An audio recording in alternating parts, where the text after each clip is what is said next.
The Broncos said bye-bye to the preseason with a bounce-back win 23-13 over the Minnesota Vikings. Hello, and thank you for joining us for the Broncos Postgame Show. I'm Phil Milani, alongside Todd Davis and former Broncos defensive end Derek Wolfe. Derek, what have you been up to since announcing your retirement?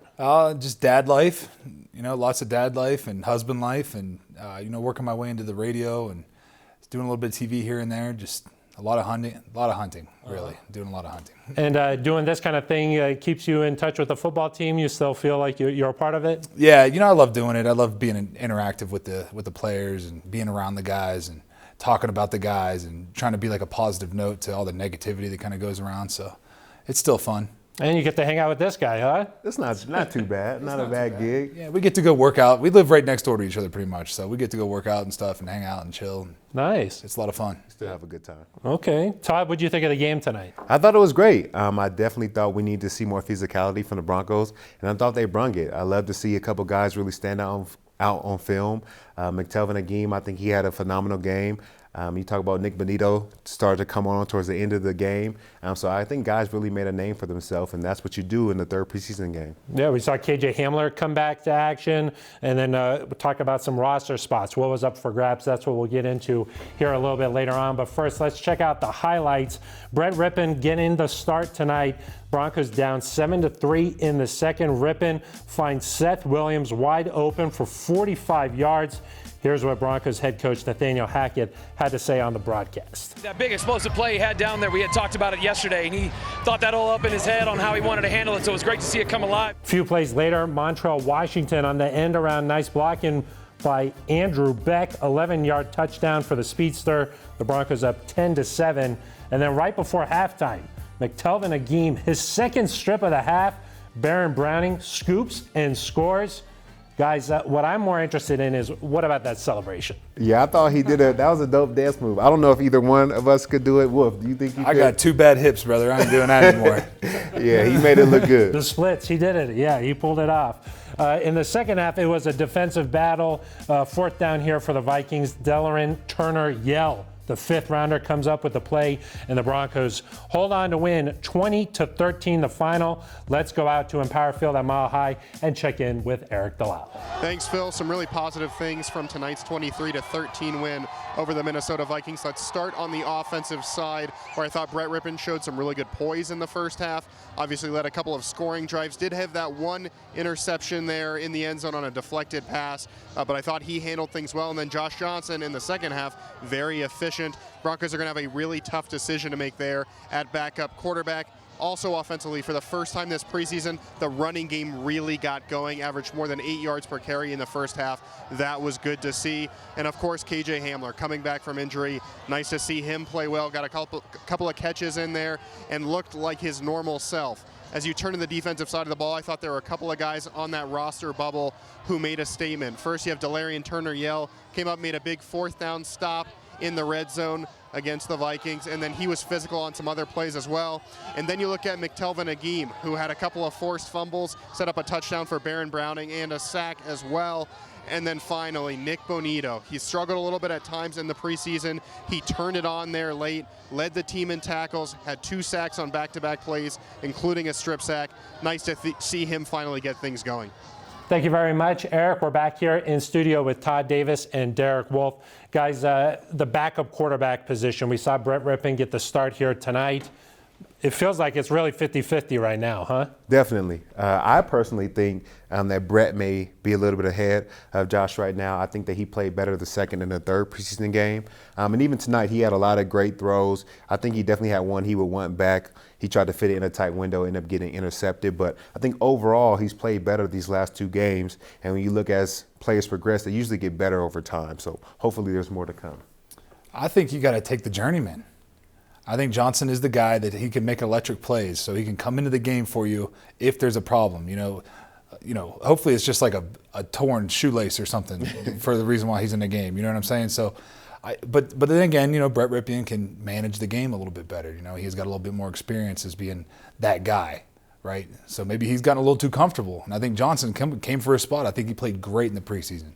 He made a ton of great plays. Yeah. The backup quarterback spot, it's a little bit different than what you're looking for in the starter, right? Like, you want a guy who's going to know the playbook and he's going to be able to step in and maybe get you a couple of games, right, through the season. Yeah, you don't need to be a superstar. You don't have to be the greatest quarterback to ever step on the turf. You just have to be able to manage games. If we get in a situation where we lose a starter for, a quarter and a half, just don't do anything drastic to blow our lead or our chances of winning the game. Just be a game manager. Exactly. Or the season. Look at what Brock Osweiler did for us during that Super Bowl 50 run. He came in there and he managed the game for us. And we won, and he got paid for it. Yep, he was pivotal in that year. He was, though. I mean, if it wasn't for him, who knows what would have happened, really, Absolutely. honestly. Like, he was huge for that season. So the backup quarterback position definitely matters. And I think that people, kind of let that slide under the radar here and there, but, nobody really worries about him until they have to. Exactly. Russell Wilson, generally healthy throughout his career, but you never know, and you want that guy, especially if this team is going to be in the playoff hunt. You got to have that backup quarterback, especially late in the season. Here's what Nathaniel Hackett had to say after the game. I give so much credit to both those guys. They came in here, they learned a brand new system, both of them, and they've bought in. They've understood what we're trying to accomplish. They understand the intent of all the plays that we're trying to do, and you could see that with the efficiency that they've had. I think we only had that one pick today that was down in the red zone. Besides that, they were great with the football in their hands. They were efficient. I haven't seen the stats, but I think we got a solid amount of completions, and I think that's what you're looking for from both of those guys. So it's going to be a hard decision to see where we go with that. And both guys have worked hard, and I think it was great to see Rip come out and earn that opportunity to start, and he did a fine job too moving the ball. So that's Broncos head coach Nathaniel Hackett. Guys, we saw KJ Hamler return to the field for the first time since his ACL and hip injury last season. Todd, why do you think he was in this game? I'm not sure with Coach Hackett's decision to not really play any starters. You look at the wide receiver room, and they usually keep 6 of them, and I think he's one of those guys. I know he's faced some adversity and had injuries in the past, but, if it was me, I probably would have kept him out and kept him healthy for this game. But then again, that's why I'm here and not head coach of the Broncos. No, you got to play him. You got to. It's been too long since he's been on the field. I'm sure he was biting at the bit, probably begging to get on the field because he hadn't been playing. He hadn't played for so long. And the coaches need to see that game film, right? They need to give the confidence so they can put him in position to make plays. Because you know how it goes. If you aren't confident in the guy that you're sending on the field, you're not going to put him in those position to make big plays. So he wanted to, reaffirm that with his coaches, with the team, and everybody, and make sure everybody knows he's really ready to go. Do you think he did enough? You think he did enough to show the team and the coaching staff that he's ready to go? I think he did enough just by pushing to get himself back on the field. And you know what I'm saying? By getting the coaches to get him to be allowed to play. I'm sure they didn't want him to play, right? Because I'm sure Hackett really didn't want him to play. But I think he did enough just by even pushing that. I think that was all they needed to see. Okay. 3 catches, 18 yards today, and he took a heck of a shot, bounced right back up. I think that makes you feel like, okay, he's back in it, right? Yeah, he's ready to go. He's healthy. He's healed. He's ready to go. As a player, would you rather, when you're coming back from a long layoff, would you rather just get a little warm-up here in preseason, or would you rather it be week 1, you're in Seattle, that place is rocking, the pressure's on? It's probably good to just get a little bit warm-up, right? I think definitely you would want to play. So if I was in his shoes, not a coach, I'm in the game. I got to play. I got to even prove to myself a little bit that I still got the juice. I can still make plays happen. So I definitely understand him as a player wanting to be on the field. Well, this game is mostly mental, right? So in your mental, if you have any doubt in your head going into week 1, it's going to show on the field. So I think he got the jitters out, right? Like, let's get it out, get the confidence back. Take a shot, get hit. That way, that week 1, isn't the first time you're getting hit and you're dropping the ball and you're worried about getting hit and worried about getting injured again. He knows he's healthy now, so he's going to be ready to go. All right, let's go out to the Broncos locker room. Check in with Sidney Jones. KJ, welcome back. It was so great to see you out there. How does your body feel? You're returning from injuries. It felt good, little aches or whatever, but that's part of the game. Getting hit a couple times. You got to do that stuff. So just getting prepared and mentally prepared. Yeah, mentally, how did it feel to get back out on the field? Oh, it felt amazing. I was very anxious. I really couldn't sleep last night. So just really excited. Wanted to get back out there with the guys, and I feel like I did pretty good. The offense, they looked good on both the ground and through the air. What was working for them? We was just, you talking about us? Oh, yeah. We was not them, us, you guys. Coach Hack over there calling the plays, him and J.O., they know the schemes, they know things like that, so they was calling the plays, and we just had to execute them. A lot of times we did, Jalen Virgil, Montreal scored, I'm happy for my boy. People just we running it down, just with Boone and Quan and all those guys. So everybody did their part. Everybody did their 111th. You mentioned Montreal scored his first NFL touchdown. How have you seen him really progress and grow from training camp to the preseason? Man, he's came a long way. At first it was a little rough for him, but I told him just slow everything down. Think about things and just take every little bit in the detail. He's showing it. He's going in the game. He knows what to do. He's being a playmaker. Okay, Jay, just 2 weeks now until the regular season. How do you feel about your game, and how excited are you? I'm ready. I feel like I'm back. So, it's a new me. Okay, Jay, so happy to see you back. Appreciate your time. Thank you. Appreciate you. Thank you very much, Sydney. We're back here in studio with Todd Davis and Derek Wolfe. Guys, it was the final preseason game, probably for a lot of players, some nerves, some just not knowing what's going to happen here with the Broncos having to get down to 53 players by Tuesday. Derek, how many spots do you think were open for this team, or what's the feeling heading into that game? Do you feel like, hey, if I play well, I can win a spot? I think a lot of spots were open after the last 2 weeks, physicality-wise. These guys were getting bullied, pushed around up front, really, the backups. And that's what Hackett has made this preseason about, is developing depth, right? He wanted to see he knows his starters. He knows who they're going to be. So it's about developing a depth at each position, especially up front. And they were getting pushed around, and I think they all responded well this week. I think those guys came out there ready to go. I think the message was heard loud and clear that they needed to be a lot more physical, really, and they made that happen. And there's been a lot of competition around. I mean, I know wide receiver, there's a lot of guys in that room. Defensive line. Todd, anybody stand out to you tonight? Yeah, I think definitely when you look at this wide receiver group, there was a lot of competition within it. They had a lot of talent and a lot of young guys. But they usually keep about 6. You take away Cortland Sutton, Jerry Jeudy, Brandon Johnson, KJ Hamler, Montreal Washington as the return guy. I think Kendall Hinton and Tyreek Cleveland are really fighting for that last position. And then also you take a look at the outside linebacker group. You talk about Nick Bonito, Malik Reed, Jonathan Cooper. You got a veteran in Malik and 2 young guys that really played well tonight. So I'll be interested to see what they were doing. They all fought their hearts out, but there was definitely a couple spots open. We heard this is a production league. Mm-hmm. So who's producing? And that's at a production position. Outside linebacker is all about production. All about it. And you look at Nick Bonito, he may have had a slow preseason. Within the last quarter, he had 2 sacks and a forced fumble. So what does that say, to the team moving forward? Is this a guy that he showed us enough in the last, 20 minutes of the game? Can he be, one of our backups? It's interesting. Yeah, most definitely. Derek, I know you're watching inside. McTelvin Agim had a heck of a game tonight. Yeah. And I know the Broncos were really high on Matt Henningsen, too. So what do you think about their performances tonight? Here's what it comes down to up front, right? Who's going to stay healthy and who can you rely on? Who's going to be that solid guy that knows everything he's doing? He's going to play hard, run to the ball, and make things happen. I think both of those guys have that ability. So that's where you got a big decision to make. Because I think both of those guys can play. Yeah, some tough decisions here ahead of Tuesday. We heard George Payton on the broadcast say that the depth on this team is a lot better than it has been in years past, and there's going to be some tough decisions coming up here.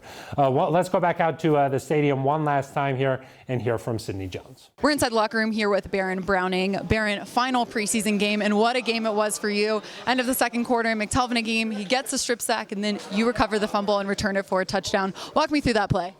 We just had like a rush game going on, so I was just trying to set it up, and we executed perfectly. I tried to knock the ball out, but I missed, and then McTelvin came in, knocked it out, and I seen the ball there, so I just scooped and scored it.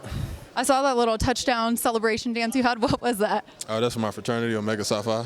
So I was just trying to show love to the bros.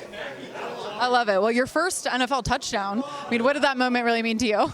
Shoot, that was the first time I've been in. I mean, I know it don't count, but that was the first time I've been in the end zone since high school, so it was a hell of a feeling. I want to have more of that feeling coming season. Well, I know, Coach, he stretched more physicality this week, and we definitely saw that on the offense, didn't we? Oh, yeah, definitely. That was definitely an emphasis point for us, and another emphasis point for us was just like stopping the run so we can get after the quarterback on third down, and I think we did that well. Well, Baron, appreciate your time. Looking forward to the regular season. Thank you. I am too.